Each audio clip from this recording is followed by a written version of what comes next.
بسم الله الرحمن الرحيم الحمد لله الذي أنزل على عبده الكتاب ولم يجعل له عوجا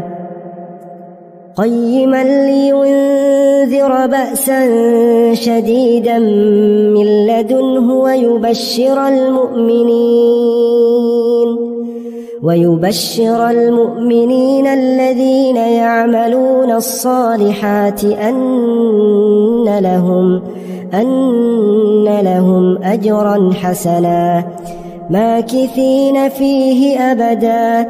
وينذر الذين قالوا اتخذ الله ولدا ما لهم به من علم ولا لآبائهم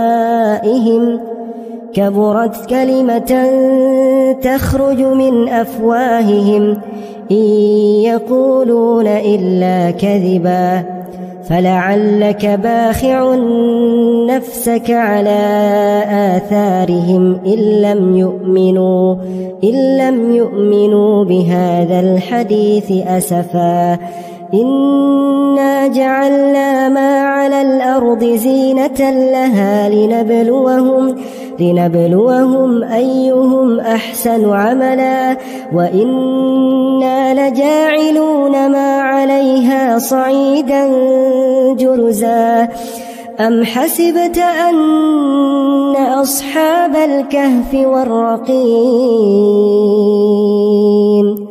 كانوا من آياتنا عجبا إذ أوى الفتية إلى الكهف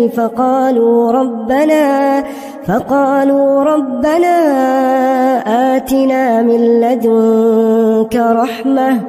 وهيئ لنا من أمرنا رشدا